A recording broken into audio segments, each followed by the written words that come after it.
ஓம் சாந்தி. எல்லோரும் குஷியாக இருக்கிறீங்களா?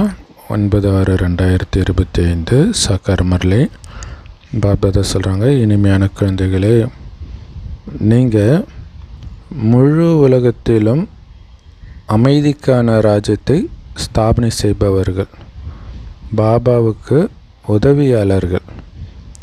இப்போ உங்கள் முன்னாடி சுகமும் சாந்தியும் நிரம்பிய உலகம் இருக்குது. நீங்கள் அங்கே போக போகிறீங்க. அது சதா மைண்டில் இருக்கணும், உங்கள் எதிர அது இருந்துக்கிட்டே இருக்கணும். ஏன்னா அதுதான் லட்சியம். லட்சியத்தை எப்போவுமே முன்னாடி வைங்க அப்படின்னு பாபா சொல்கிறார். லட்சியத்தையும் அந்த லட்சியத்தை அடையிறதுக்கான பாதை, அதாவது ஸ்ரீமத், இது ரெண்டையும் எப்போவுமே எதிர பார்த்துக்கிட்டே இருக்கணும். ஏன்னா அப்போ தான் அந்த உலகத்தை நான் ஸ்தாபனை, அதாவது நானும் போகணும், மற்றவங்களையும் அழிச்சிட்டு போகணும். குறிப்பாக ராஜ்யத்தை ஸ்தாபனை பண்ணணும். இது மைண்டில் இருக்கும். அப்படி இருந்தால் உங்களுடைய காரியமும் அதற்கேற்ப இருக்கும். அதை மறந்தால் சாதாரணமாக இருக்கும். கேள்வி: பாபா குழந்தைங்களுக்கு எதற்காக இந்த படிப்பு சொல்லிக் கொடுக்குறாரு? இந்த படிப்புடைய சாரம் என்ன? பாபா தன்னுடைய குழந்தைங்களுக்கு சொர்க்கத்தின் இளவரசர், சொர்க்கத்தின் எஜமானர் ஆக்கிறதுக்காகத்தான் இந்த படிப்பு சொல்லி கொடுக்கிறார். பாபா சொல்கிறாங்க, குழந்தைகளே, படிப்புடைய சாரமே இந்த உலகத்தின் அனைத்து விஷயத்தையும் மறந்துடுங்க, விட்டுடுங்க.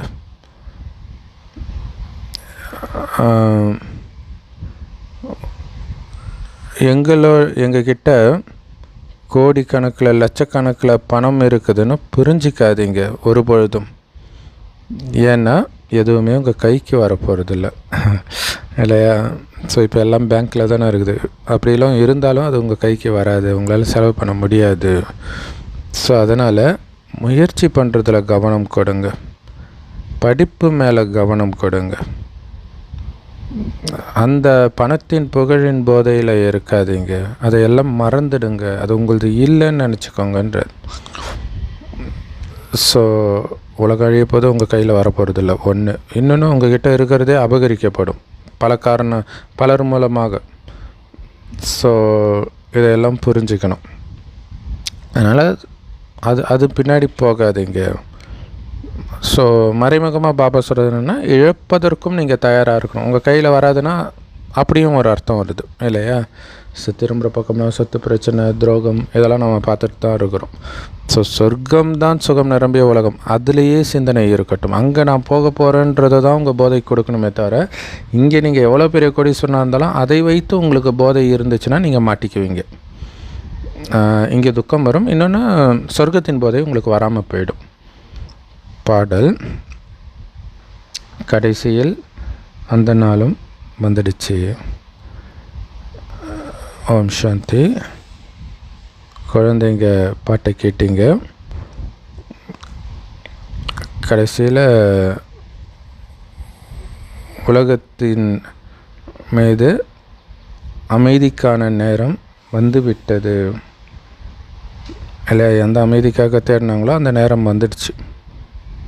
எல்லோரும் என்ன சொல்கிறாங்க? உலகத்தில் எப்படி அமைதி இருக்கும் அப்படின்னு சொல்கிறாங்க.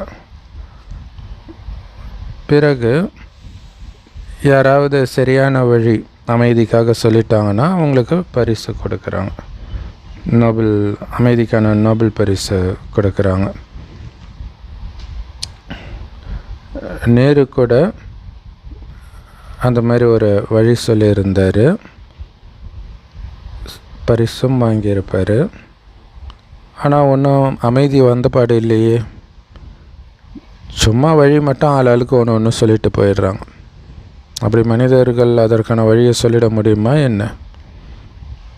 இப்போ குழந்தைங்களுடைய புத்தியில் இருக்குது. ஒரு நேரத்தில் உலகம் முழுவதும் சுகம் இருந்துச்சு, அமைதி இருந்துச்சு, அளவற்ற செல்வமும் இருந்தது. இதெல்லாம் இருக்கும்போது தான் சந்தோஷம் அமைதியெல்லாம் இருக்க முடியும் இல்லையா, ஆரோக்கியமும் இருந்தது. ஆனால் இப்போ அது கிடையாது. ஆனால் அது இப்போ வரப்போகுது. ஏன்னா கண்டிப்பாக இந்த சக்கரம் சுற்றி தானே ஆகணும். இது சங்கமயுக பிராமணர்களாகிய உங்கள் புத்தியில் தான் இப்போ இருக்குது. பாரதம் பிறகு தங்கத்தினுடையதாக தங்க யுகமாக மாறப்போகுது அப்படின்னு நமக்கு தெரியும். பாரதத்தை தான் கோல்டன் ஸ்பேரோ தங்கக்குருவி அப்படின்னு சொல்கிறோம். மகிமையெல்லாம் கரெக்டாக தான் பாடுறாங்க. ஆனால் அது வெறும் வாய் வார்த்தை தான், புரிஞ்சுக்கிறது கிடையாது. ஆனால் நீங்கள் நடைமுறையில் அதற்கான முயற்சியும் பண்ணிகிட்டு இருக்கிறீங்க. பாரதத்தை தங்கக்குருவி ஆக்கிறதுக்கும் அங்கே நீங்கள் போகிறதுக்கும் ஆட்சி செய்கிறதுக்கும். ஸோ இப்போ உங்களுக்கு தெரியும், இன்னும் கொஞ்ச நாள் தான் இந்த துக்கம் நிரம்பிய உலகத்தில் நீங்கள் இருக்க போகிறீங்க. பிறகு இந்த நரகத்தின் அனைத்து துக்கத்தின் விஷயங்களும் மறந்து போயிடும். அப்படின்னு அர்த்தம். துக்கம்னா என்னன்னே தெரியாத உலகம் வரப்போகுது. உங்களுடைய புத்தியில் இப்போ சுகத்தின் உலகம்தான் உங்கள் எதிரையே இருக்குது. புத்தினால் பார்த்துக்கிட்டே இருக்கிறீங்க அந்த சொர்க்கத்தையே. இதுக்கு முன்னாடி எப்படி வெளிநாட்டில் இருந்து வந்தாங்க. ஸோ பாபா எப்படி சொல்லி புரிய வைக்கிறார் பாருங்களா. அந்த காலத்தில் வெளிநாட்டில் இருந்து படகுல தான் வந்திருப்பாங்க. அப்போ எவ்வளோ நாள் ஆகும் இந்தியாவுக்கு வர்றதுக்கு?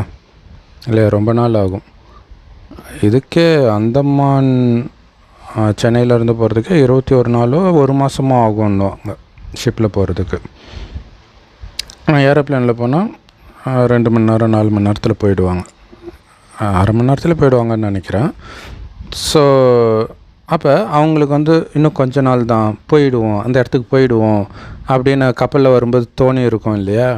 அந்த மாதிரி தான் நமக்கும் இல்லை. சங்கமேகம் ஒரு படகு மாதிரி தானே. இதோ வந்துடுச்சு சொர்க்கம் அப்படின்னு நமக்கு இப்போ தெரியுது.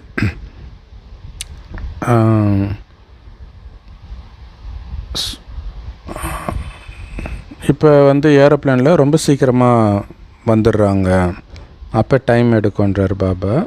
இப்போ குழந்தைங்களுடைய புத்தியில் நாம் நம்முடைய சுகத்திற்கான நாட்கள் வரப்போகுது அப்படின்னு நமக்கு தெரியும்.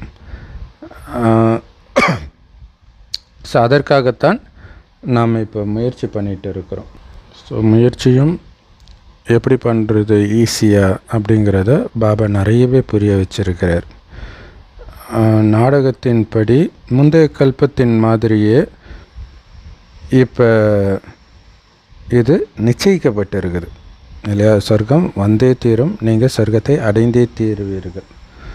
ஏன்னா நீங்கள் தான் தேவதைகளாக இருந்தீங்க.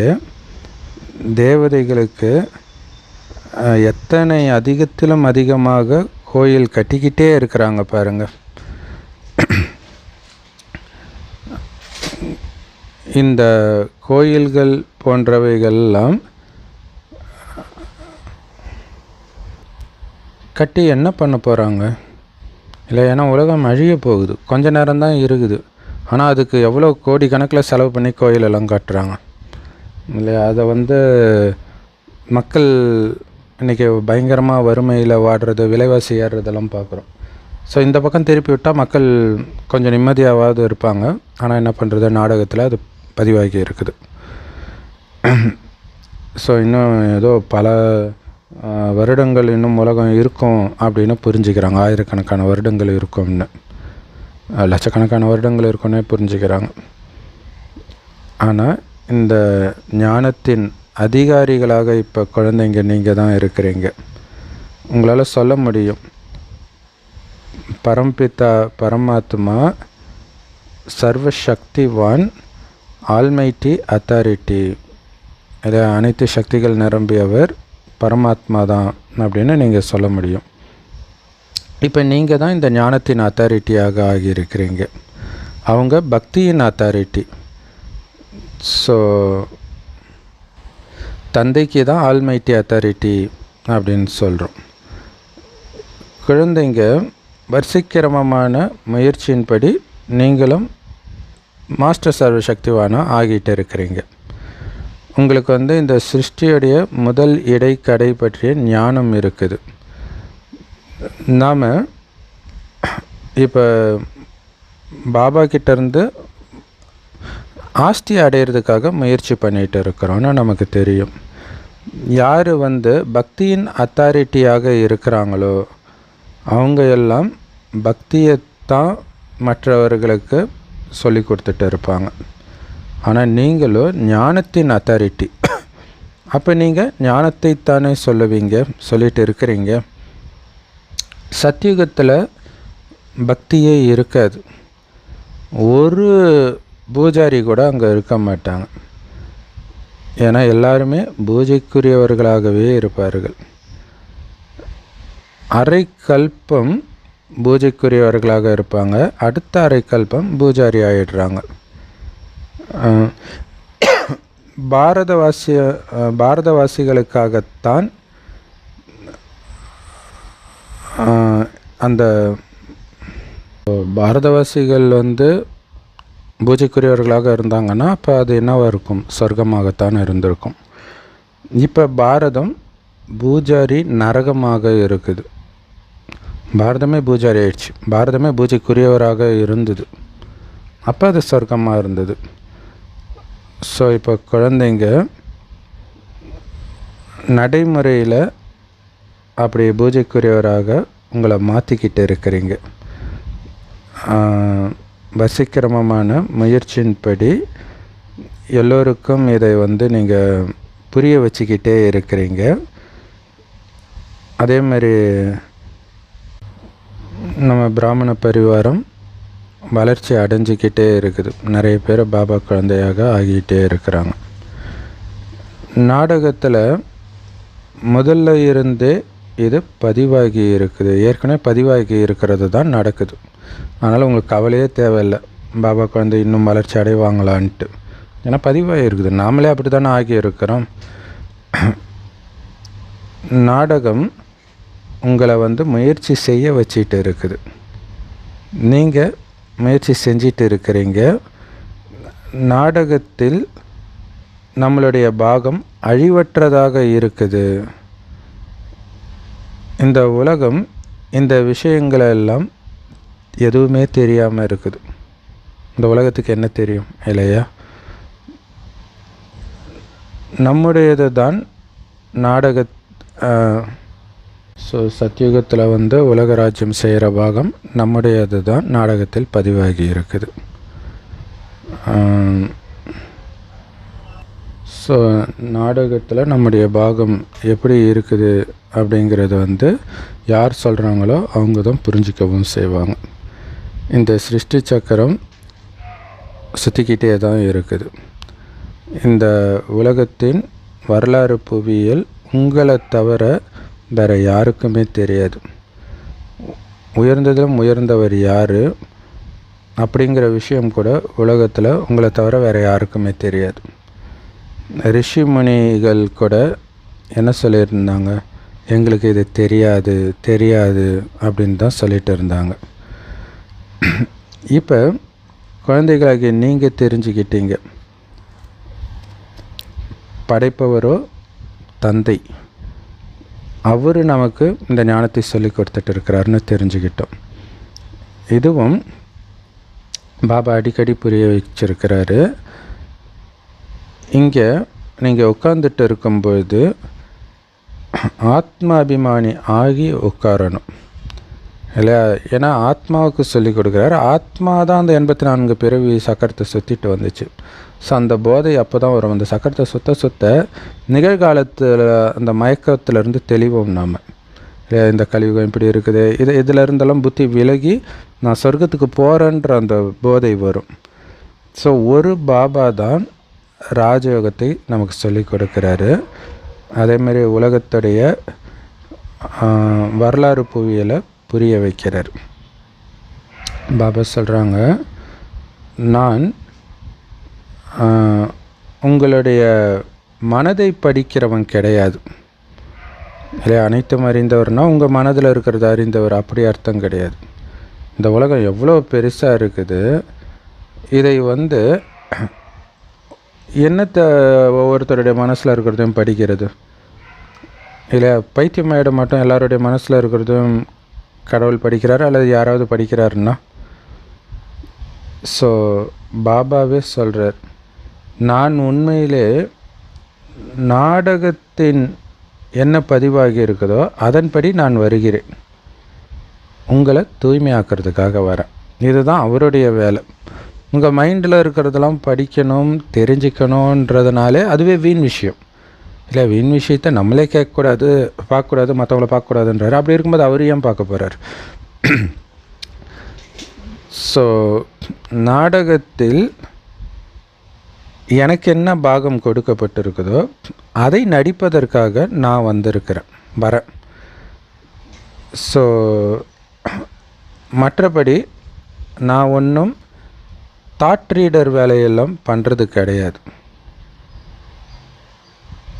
எனக்கு என்ன பாகம் இருக்குது, உங்களுக்கு என்ன பாகத்தை நடிச்சிட்டு இருக்கிறீங்க, இதையெல்லாம் பாபா சொல்கிறார்.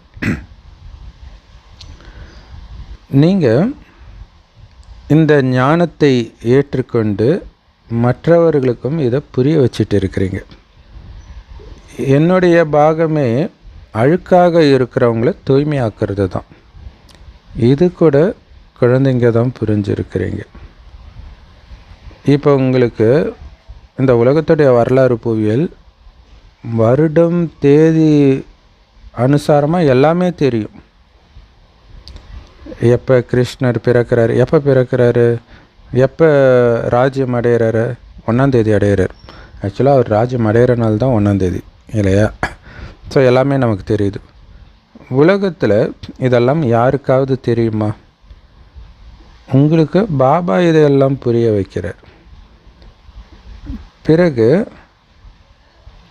எப்போ இந்த சக்கரம் முழுசாக சுற்றி முடிக்குதோ, அதை முடிகிற நேரத்தில் அப்போ தான் பாபா வரார். ஸோ இப்போ சொல்லி கொடுத்துட்டு போகிறாரு. மறுபடியும் இந்த சக்கரம் முடியும் பொழுது மறுபடியும் பாபா வருவார். ஸோ இந்த சக்கரத்தை நாம் எப்போ சுற்றி முடிக்கிறோமோ அப்போ தான் பாபா வரார், சுற்றி முடித்த பிறகு வரார். ஸோ அதோடைய நினைவாக இந்து கோயிலில் அந்த கோயிலில் சுற்றுற பழக்கமும் இருக்குது. இப்போ என்னென்ன காட்சிகள்லாம் நடந்து முடிஞ்சதோ அது மறுபடியும் அடுத்த கல்பத்தில் நடக்கும். ஒரு வினாடி கூட இன்னொரு வினாடி மாதிரி இருக்காது. வினாடிக்கு வினாடி எல்லாமே புதியதாக இருக்கும். இந்த நாடகம் சுற்றிக்கொண்டே இருக்கிறது. ஸோ குழந்தைகளுக்கு இந்த எல்லையற்ற நாடகம் பற்றி தெரிஞ்சிருக்கு. இருந்தாலும் குழந்தைங்க அடிக்கடி இதை மறந்துடுறீங்க. பாபா சொல்கிறாங்க,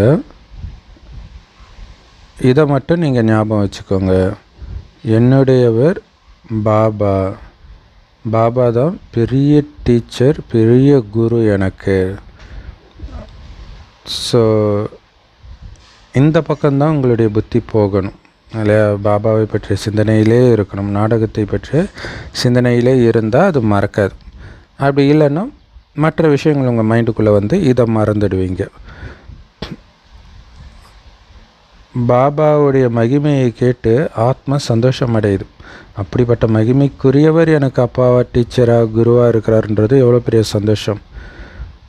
எல்லோருமே என்னுடைய பாபா அப்படின்னு தான் சொல்கிறாங்க. ஸோ பாபா ஆசிரியராகவும் இருக்கிறார், உண்மையிலும் உண்மையானவராக இருக்கிறார். இந்த படிப்பு கூட சத்தியமானதாக இருக்குது, முழுமையானதாகவும் இருக்குது. அந்த மனிதர்களுடைய படிப்பு நம்முடையது தான் முழுமையான படிப்பு. மற்றவர்கள் படிக்கிறது எல்லாமே அறகுறை படிப்பு தான். அது வேத சாஸ்திரங்களாக இருந்தாலும் சரி, ஸ்கூலில் போய் படிக்கிற உலகியல் பாடங்களாக இருந்தாலும் சரி. ஸோ அப்போ குழந்தைகளுக்கு புத்தியில் எவ்வளவு சந்தோஷம் இருக்கணும். முழுமையான படிப்பை படிக்கிறோம், உண்மையான படிப்பை படிக்கிறோம், உண்மையானவர்கிட்ட இருந்து படிக்கிறோம் அப்படின்னா, உண்மையான ஆசிரியர்கிட்ட இருந்து படிக்கிறோம் அப்படின்னா எவ்வளோ சந்தோஷம் இருக்கணும். இதை நினச்சி பார்த்து சந்தோஷம் அடையணும். ஸோ மிகப்பெரிய பரீட்சை பாஸ் பண்ணுறவங்களுடைய புத்தியில் ரொம்ப குஷி இருக்கும். ஸோ அப்போ இருக்கலே மிகப்பெரிய பரீட்சையை பாஸ் பண்ணுறது நாம தான். நீங்கள் எவ்வளோ உயர்ந்த படிப்பு படிக்கிறீங்க, அப்போ உங்களுக்கு ஸோ உலகத்திலே ரொம்ப உயர்ந்த படிப்பு நீங்கள் தான் படிக்கிறீங்கன்னா உங்களுக்கு எவ்வளோ சந்தோஷம் இருக்கணும். பகவான் பாபா எல்லையற்ற தந்தை நமக்கு சொல்லி கொடுத்துட்டு இருக்கிறார். அது சாதாரண விஷயமா? உங்களுக்கு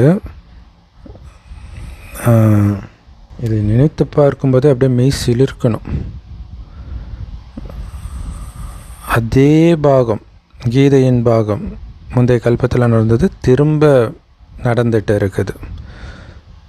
ஸோ உங்களை தவிர வேறு யாருக்குமே இந்த ரகசியம் தெரியாது. இந்த கல்பத்துடைய ஆயுளே லட்சக்கணக்கான வருடம், கோடிக்கணக்கான வருடம்ன்ட்டு அதிகப்படுத்தி சொல்லிட்டாங்க. உங்களுடைய புத்தியில் இப்போ இந்த 5000 வருடத்திற்கான முழு கதையும் நம்ம புத்தியில் சுற்றிக்கிட்டே இருக்குது. ஸோ இதை தான் ஸ்வதர்ஷ்ண சக்கரம் அப்படின்னு சொல்கிறது இல்லையா? இது புத்தியில் சுற்றுறது தான் ஸ்வதர்ஷ்ண சக்கரம் சுற்றுறதுன்னு சொல்கிறது. ஸோ குழந்தைங்க சொல்கிறாங்க, பாபா நிறைய புயல் வருது பாபா, மாயின் புயல் அப்படின்னு சொல்கிறாங்க. அதனால் நாங்கள் உங்களை நினைக்கவே மறந்துடுறோம் பாபா, இந்த ஞானத்தை நினைக்கவும் மறந்துடுறோம் பாபான்றாங்க. பாபா சொல்கிறாரு, நீங்கள் யாரை மறக்கிறீங்க? எந்த பாபா உங்களை இரட்டை கிரீடதாரி மகாராஜாவாக உலகத்துக்கே எஜமானராக மாற்றுறாரோ அவரை நீங்கள் எப்படி மறக்கிறீங்க? ஸோ என்னை மட்டும்தான் மறக்கிறேன்னு சொல்கிறீங்க, வேறு யாரையாவது இது வரைக்கும் மறக்கிறீங்களா? மறந்துருக்கிறேன்னு சொல்லியிருக்கிறீங்களா? உங்கள் மனைவி, குழந்தை குட்டிகள், சித்தப்பா, மாமா, நண்பர்கள், உறவினர்கள், இது எல்லாம் உங்களுக்கு ஞாபகம் இருக்குது. ஆனால் இந்த விஷயம் மட்டும் மறந்துடுறீங்க. ஏன் மறக்கிறீங்க? உங்களுடைய யுத்தமே இந்த நினைவில் தான் இருக்குது. எவ்வளவு முடியுமோ அவ்வளவு நீங்கள் நினச்சிக்கிட்டே இருக்கணும். ஸோ குழந்தைகளுக்கு தங்களுடைய முன்னேற்றத்திற்காக அதிகாலையில் எழுந்து பாபாவின் நினைவில் வாக்கிங் போங்க. உட்காந்து நீங்கள் நினைக்க முடியலன்னா எழுந்து நடந்துக்கிட்டே நீங்கள் பாபாவை நினைக்கலாம். மொட்டை மாடியிலலாம் அழகாக நடந்துக்கிட்டே பாபாவை நினைக்கலாம். சூப்பராக இருக்கும். காலையிலையும் சரி, சாயங்காலமும் சரி. ஸோ நீங்கள் மொட்டை மாடியிலேயோ அல்லது வெளியில் குளிர்ந்த காற்று இருக்கும் இல்லையா, ஸோ அங்கேயோ நடந்துட்டு பாபாவை நினைங்க. ஸோ இங்கே மதுபனுக்கில் வந்து தான் நினைக்கணும் அல்லது சென்டர் வந்து தான் நினைக்கணும் அப்படின்லாம் அவசியம் கிடையாது. வெளியில் கூட நீங்கள் போக முடியும். அதிகாலை நேரம். ஸோ பயப்படுறதுக்கான விஷயம் எதுவும் கிடையாது. அதாவது கொஞ்சம் விடிந்த பிறகு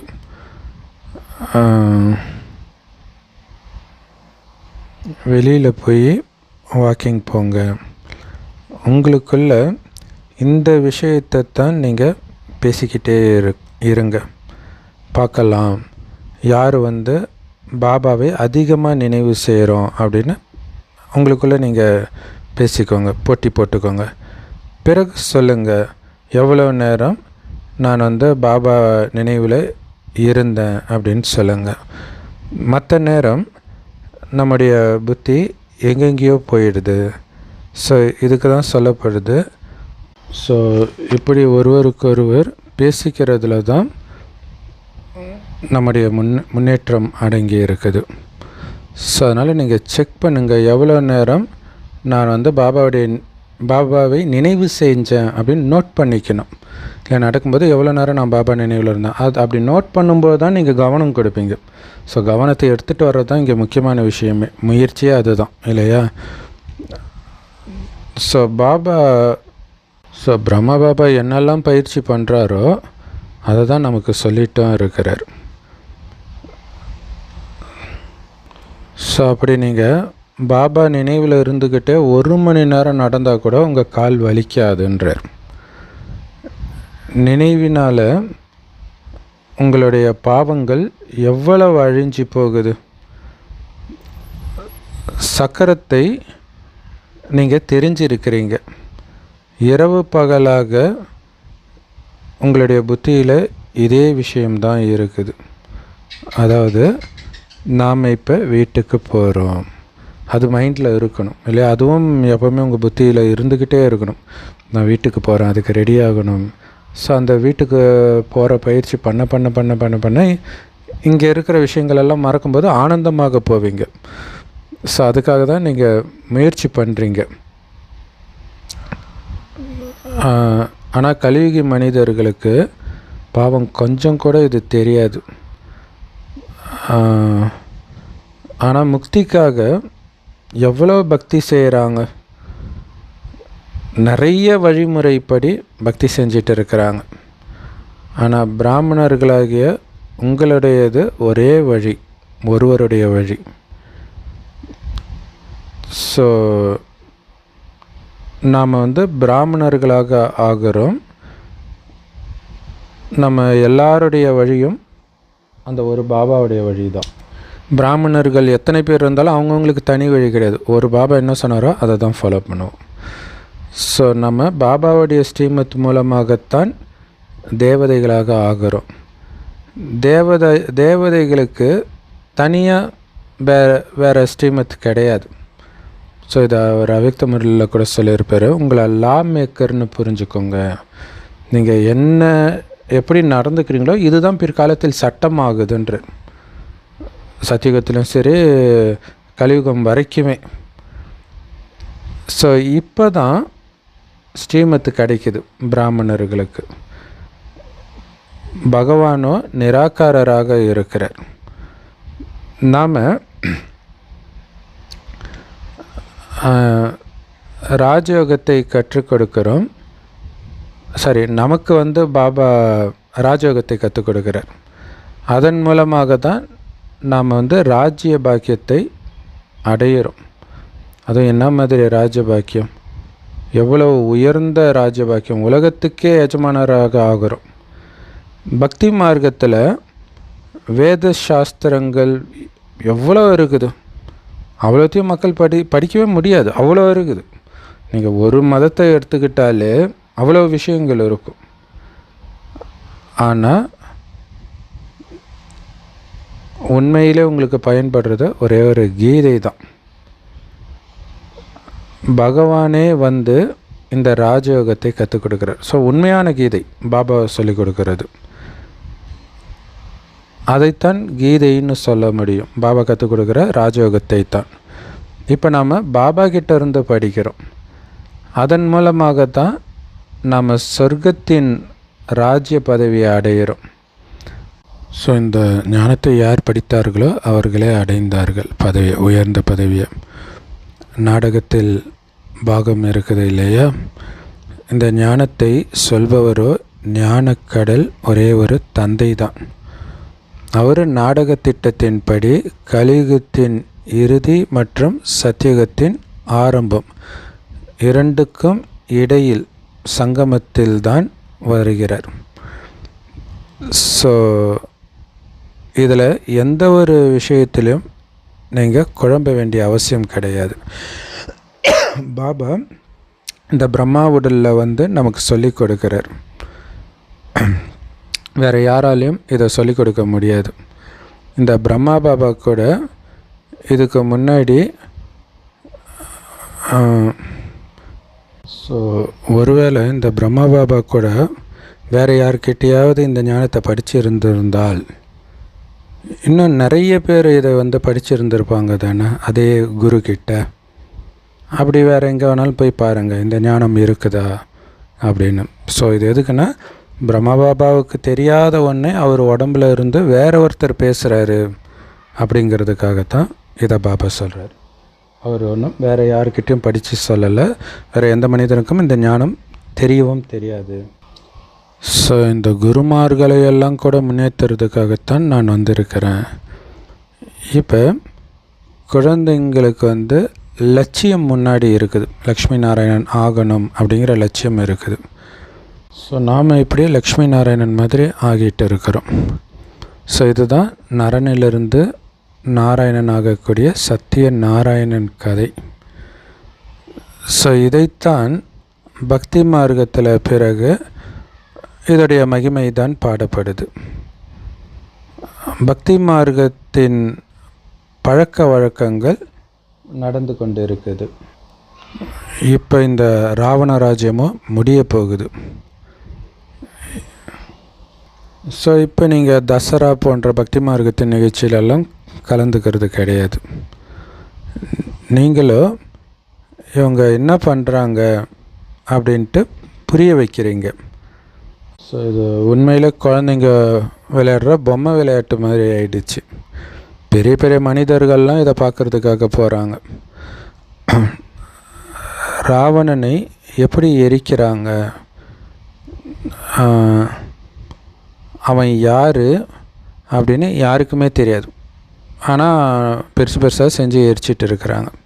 அதான் ராவண ராஜ்யம். எதை பற்றியுமே யோசிக்கிறது கிடையாது. இந்த தசரா போன்ற பண்டிகைகளை எல்லாம் எவ்வளோ ஆனந்தமாக கொண்டாடிட்டு இருக்கிறாங்க. அதில் ராவணனை எரிச்சிட்டு இருக்கிறாங்க. பல ஜென்மமாக ராவணனை எரிக்கிறாங்க. ஆனால் பல ஜென்மமாக துக்கமும் இருந்துக்கிட்டே தானே இருக்குது. அப்போ அவங்களுக்கு புரியல, ராவணனை எரித்தா துக்கம் இருக்கக்கூடாதே, அப்போ ராவணன்னா யாருன்னு அவங்களுக்கு தெரியல.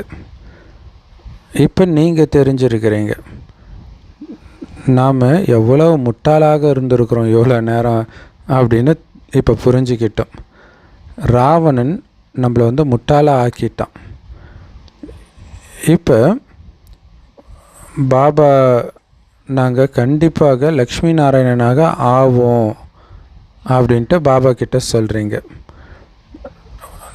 நாங்கள் கண்டிப்பாக லக்ஷ்மி நாராயணன் பதவி தான் அடைவோமே தவிர அதை விட கம்மியான பதவி அடைகிற மாதிரி கம்மியான முயற்சி பண்ண மாட்டோம். இந்த ஒரே ஸ்கூல் தான் இருக்குது லக்ஷ்மி நாராயணன் ஆக்கிறதுக்கு. ஸோ அதிலும் இந்த படிப்பு ரொம்ப ரொம்ப ஈஸியான படிப்பும் கூட. இங்கே வயதான தாய்மார்கள் அவங்களுக்கு மற்ற எதையுமே ஞாபகம் வச்சுக்க முடியலன்னா கூட பாபாவை மட்டும் நினைவு செஞ்சுட்டு இருங்க அப்படின்னு பாபா சொல்கிறார். இங்கே ஸோ வயதானவர்களுக்கு எதுவும் புரியலன்னா கூட ராம் ராம்னு அவங்களால சொல்ல முடியுது தானே.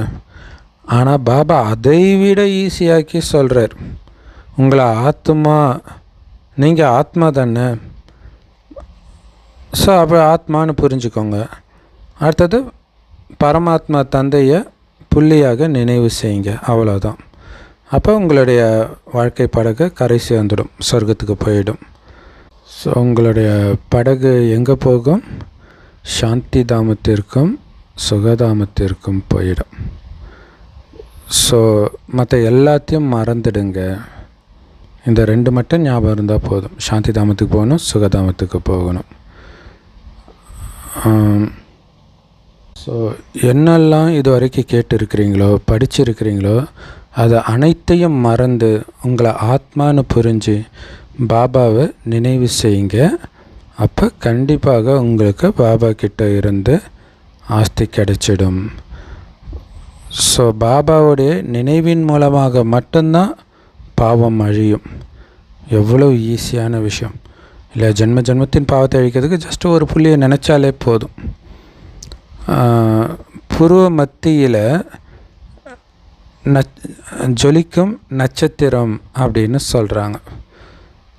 ஸோ அப்போ கண்டிப்பாக ஆத்மா அவ்வளவு சின்னதாக இருக்கும் தானே.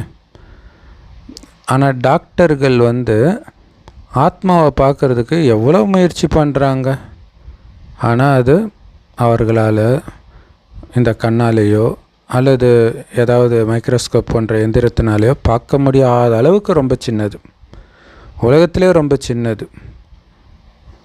ஸோ எவ்வளோ தான் வைராக்கியமாக கடுமையாக முயற்சி செய்தாலும் ஆத்மாவை பார்க்க முடியாது.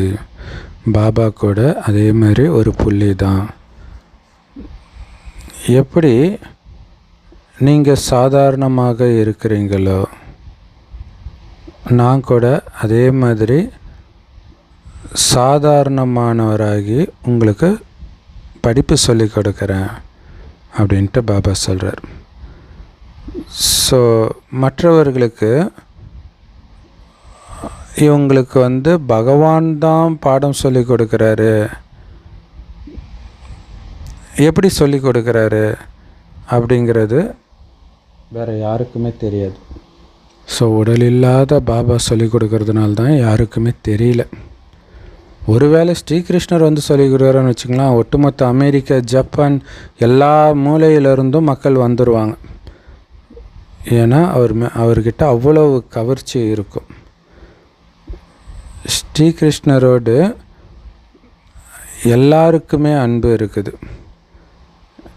இப்போ நீங்கள் குழந்தைங்க தெரிஞ்சுக்கிட்டீங்க, நாம் இப்போ ஸ்ரீகிருஷ்ணர் போல் ஆகிட்டு இருக்கிறோம். ஸ்ரீகிருஷ்ணர் இளவரசராக இருக்கிறார். எல்லோரும் அவரை தன் மடியில் சுமக்கணும் அப்படின்னு நினைக்கிறாங்க. ஸோ அப்போ கண்டிப்பாக முயற்சி செய்ய வேண்டியிருக்கும் இல்லையா? அது ஒன்றும் பெரிய விஷயம் கிடையாது, முயற்சி பண்ணால் போதும். பாபா தன்னுடைய குழந்தைகளை உலகத்தின் இளவரசராக, உலகத்தின் எஜமானராக ஆக்கிறதுக்காகத்தான் இந்த படிப்பை சொல்லி கொடுத்துட்டு இருக்கிறார். பாபா சொல்கிறாரு, குழந்தைகளே, இந்த படிப்புடைய சாரமே இந்த உலகத்துடைய அனைத்து விஷயங்களையும் மறந்துடுங்க. ஸோ இந்த உலகத்துடைய அனைத்து விஷயங்களையும் விட்டுடுங்க. ஒருபொழுதும் என்கிட்ட கோடிக்கணக்கில் சொத்து இருக்குது, லட்சக்கணக்கில் சொத்து இருக்குது, காசு இருக்குது அப்படியெல்லாம் புரிஞ்சிக்காதீங்க. ஏன்னா எதுவுமே உங்கள் கைக்கு வரப்போகிறது கிடையாது. அதனால் நல்ல வகையில் முயற்சி பண்ணுங்க. ஸோ எதுவுமே உங்கள் கைக்கு வரப்போகிறது இல்லை அப்படிங்கிறது ஒன்று, மற்றவர்கள் அபகரிப்பாங்க, அதெல்லாம் ஒன்று இருக்குது. இன்னொன்று, அது அடுத்த ஜென்மத்துக்கு உங்களுக்கு வரப்போகிறதும் கிடையாது இல்லை, இதோட முடிஞ்சு போச்சு ஃபுல்லாகவே. ஸோ இனி சம்பாதிக்கிறத வச்சு தான் அடுத்த கல்பத்தை நீங்கள் ஓட்டணும். ஸோ அதனால் இந்த உலகத்தின் விஷயத்தில் போதை ஏற்றிக்காதீங்க. எதுவுமே உங்களால் அனுபவிக்க முடியாது, உங்கள் கூட அது வரப்போகிறதும் கிடையாது. அதனால் நல்ல முயற்சி பண்ணுங்கள்.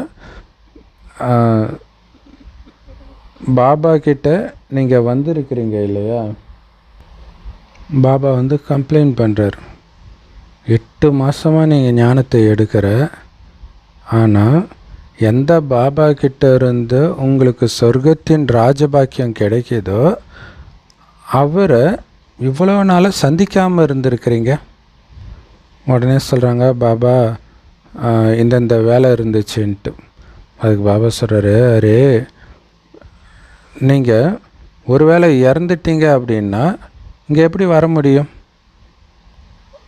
அதனால் இந்த மாதிரி சாக்கு போக்கெல்லாம் செல்லுபடி ஆகாது.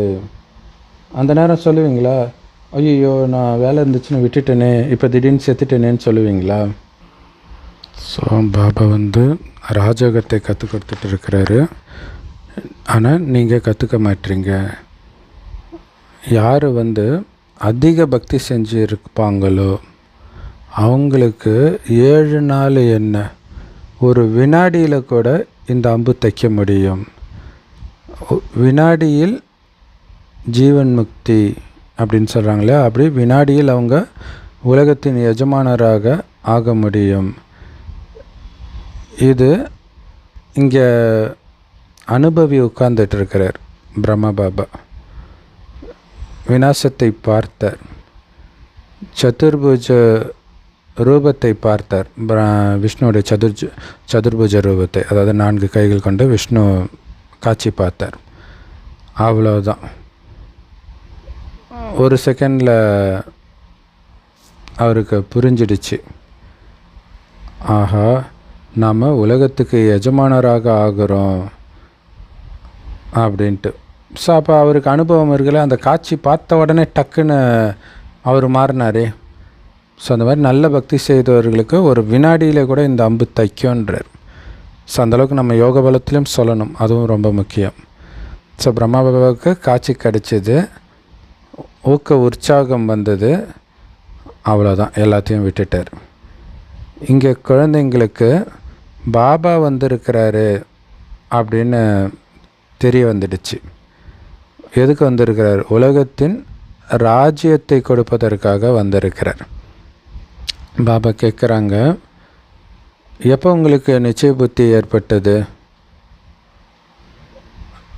அப்போ சொல்கிறாங்க 8 மாதமாச்சு அப்படின்ட்டு. பாபா நமக்கு புரிய வச்சிருக்கிறார், முக்கியமான விஷயமே நினைவு மற்றும் ஞானம். ஸோ மற்றபடி காட்சி பார்க்குறதுனாலெல்லாம் எந்த நன்மையும் கிடையாது. அந்த காட்சியை வச்சு டக்குன்னு புரிஞ்சுக்கிட்டு வந்துட்டார், அவ்வளோதான். மற்றபடி அதனால் நன்மை கிடையாது. ஸோ இங்கே பேசுகிறது பாபான்னு தெரிஞ்சுக்கிட்டீங்கல்ல, உடனே படிக்க ஆரம்பிச்சிடுங்க. அப்போ நீங்கள் கூட இந்த மாதிரி லக்ஷ்மி நாராயணனாக ஆக முடியும். ஸோ நிறைய பாயிண்ட்ஸ் நமக்கு கிடைக்கிது. ஸோ அதை நம்ம யாருக்கு வேணாலும் புரிய வைக்க முடியும். ரொம்ப ரொம்ப இனிமையாக புரிய வைங்க.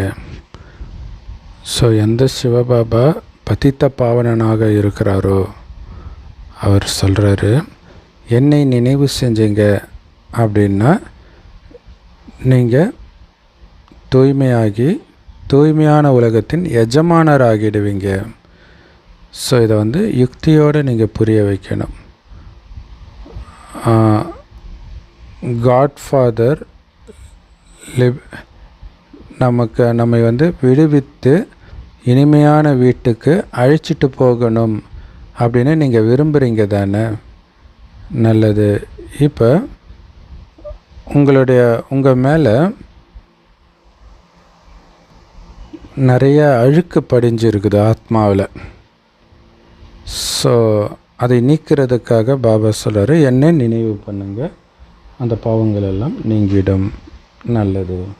அற்புதமான முரளி கொடுத்த அன்பான பாப்தாதாவுக்கு அன்பு நினைவுகள் மற்றும் காலை வணக்கம்.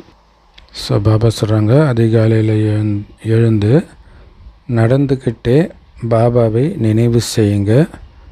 உங்களுக்குள்ள இந்த இனிமையான ஆன்மீக உரையாடல் செய்யுங்க. பார்க்கலாம் யார் எவ்வளோ நேரம் பாபாவை நினைவு செய்கிறாங்கன்னு பார்க்கலாமா அப்படின்னு உங்களுக்குள்ளே போட்டி போடுங்க. பிறகு உங்களுடைய அனுபவத்தையும் பகிர்ந்துக்கோங்க. ஸோ பாபாவுடைய அறிமுகம் கிடைச்சிடுச்சு அப்படின்னா வேறு எந்த சாக்குப்போக்கும் சொல்லாதீங்க. இந்த படிப்புலேயே ஈடுபட ஆரம்பிச்சிடணும். ஒருபொழுதும் முரளியை மிஸ் பண்ணவே கூடாது. செம பவர்ஃபுல்லான வர்தனம். அனைவருடைய குணங்களை பார்த்து கொண்டு தன்னுள் பாபாவின் குணங்களை தாரணை செய்யக்கூடிய குணமூர்த்தி ஆகுங்கள். அதுக்கு விளக்கம், சங்கம யுகத்தில் எந்த குழந்தைகள்லாம் குணங்களின் மாலையை தாரணை செய்கிறாங்களோ அவங்க தான் வெற்றி மாலையில் வருவாங்க. ஸோ அதனால் புனித அன்னப்பறவையாகி அனைவருடைய குணங்களை, விதவிதமான குணங்களை பாருங்கள். ஆனாலும் ஒரு பாபாவுடைய குணத்தை மட்டும் உங்களுக்குள்ளே தாரணை பண்ணுங்கள். இல்லையா, அந்த குணம் உங்களுக்குள்ளே வந்துடக்கூடாது. உங்களுக்குள்ளே வேறு அசுர குணத்தை தூண்ட விடக்கூடாது. அதெல்லாம் பார்த்துட்டு இருந்தாலும் அன்னப்பறவை விலகி இருக்கிறோம், சும்மா சாட்சியாக பார்க்குறோம். ஸோ அதனால் அது நமக்கு தாரணை ஆகிறது கிடையாது. பாபாவுடைய குணங்கள் அவங்க குணங்களில் இருந்தால் அதை மட்டும்தான் தாரணை பண்ணுவோம். ஸோ இல்லாட்டினாலும் பாபாவுடைய குணத்தை மட்டுமே தாரணை பண்ணிகிட்டு இருப்போம். ஸோ இந்த குணமாலை எல்லாருடைய கழுத்திலும் எப்போவுமே இருக்கட்டும் அப்படின்னு அர்த்தம். இந்த சபரிமலைக்கு இதுக்கெல்லாம் மாலை போடுறாங்களே, இதுவே இந்த குணங்களின் மாலை தான். ஏன்னா மாலை போடும்பொழுது அவங்களுடைய குணம் தான் அங்கே மாறும் இல்லையா. அந்த வெளில சாப்பிட மாட்டாங்க, இச்சையாக பார்க்க மாட்டாங்க, இந்த மாதிரி தெய்வீக குணத்தை நல்ல மரியாதை கொடுத்து பேசுவாங்க. ஸோ அப்போ இந்த குணன்ற மாலையை அவங்க போட்டிருக்கிறாங்க. ஆனால் நம்ம ஸ்தூலமாக போடாட்டினாலும் புத்தியினால் இது எப்போவுமே இருக்கட்டும் உங்கள் கழுத்தில். ஸோ யார் எந்த அளவுக்கு பாபாவுடைய குணங்களை தன்னுள் தாரணை பண்ணுறாங்களோ அவர்களுடைய கழுத்தில் அந்த அளவுக்கு பெரிய மாலை இருக்கும், குணங்களின் மாலை. சூப்பர் இல்லையா? ஸோ இந்த குணங்களின் மாலையை சதா நினைவு பண்ணிக்கிட்டே இருந்தீங்கன்னா, ஒவ்வொரு குணத்தையும் மனதுக்குள்ளே ஆசை போட்டுக்கிட்டே இருந்தீங்கன்னா நீங்கள் குணமூர்த்தியாக ஆகிடுவீங்க. ஸோ இதோடைய நினைவார்த்தம் தான் தேவதைகளுடைய கழுத்திலையும் சக்திகளுடைய கழுத்திலையும் எப்போவுமே மாலை இருக்கிறதாக காட்டப்பட்டிருக்குது. அது உண்மையில் குணங்களின் மாலை. இன்னும் பவர்ஃபுல்லான வரதானம் இல்லையா ஸ்லோகன். ஸோ விலகி சாட்சியாக பார்க்குற அந்த மனநிலையில் இருக்கிறீங்க பார்த்தீங்களா, இதுதான் உண்மையான முடிவெடுக்க வேண்டிய ஆசனம். இந்த ஆசனத்தில் உட்கார்ந்து முடிவெடுத்தால் தான் அது கரெக்டான முடிவாக இருக்கும். ஸோ அதனால் விலகி இருக்கிறது வேறு ஒன்றும் இல்லை. எல்லாத்துல பிரச்சனை இருந்து விலகி இருந்தாலே நீங்கள் கரெக்டான முடிவு எடுப்பீங்க. பிரச்சனையில் சிக்கிட்டிங்கன்னா உங்கள் புத்தி தடுமாறும், தவறான முடிவை எடுப்பீங்க. சரி, அவ்யக்த இஷாரா. ஆன்மீக ஸ்திதியில் நிலைச்சிருக்கிறதுக்கான பயிற்சி பண்ணுங்க. உள்நோக்கு முகமுடையவர் ஆகுங்கள்.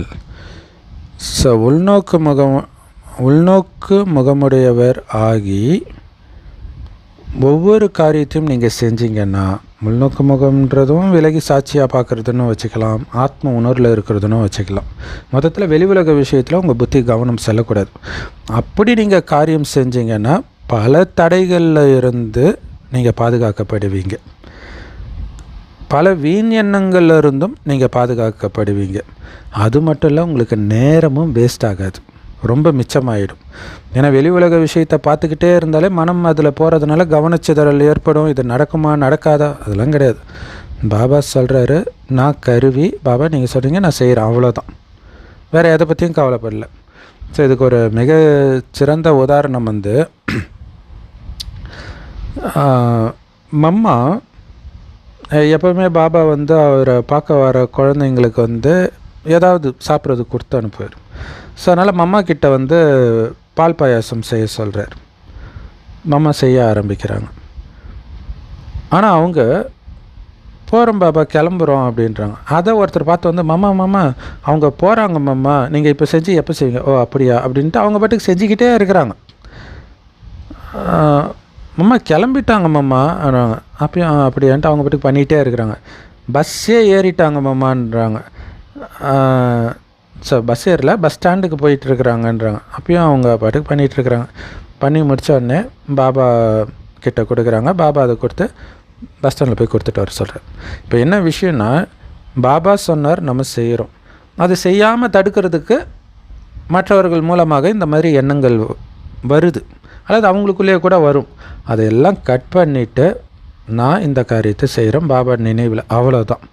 வேறு என்ன நடக்குதுன்னே யோசிக்காததுனால வீண் எண்ணம் வரல, தடைகள் வரல, நேரமும் மிச்சம்.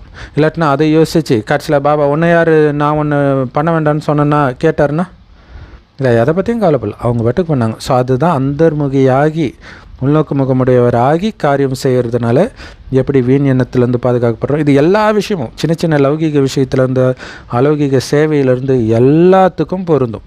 கண்ணை மூடிட்டு பண்ணுங்க. ஏன்னா ஸ்கூலில் படிக்கும்போது ஐயோ இந்த குரூப் எடுத்தால் இது கிடைக்காது அது கிடைக்காது, அதை பற்றிலாம் கவலைப்படாது. நமக்கு என்ன தோணுதோ அதை பாட்டுக்கு பண்ணிட்டு இருந்தால் நிம்மதியாக இருப்போம். ஸோ அதெல்லாம் படித்தவங்களுக்கே அந்த வேலை கிடச்சிருக்காது.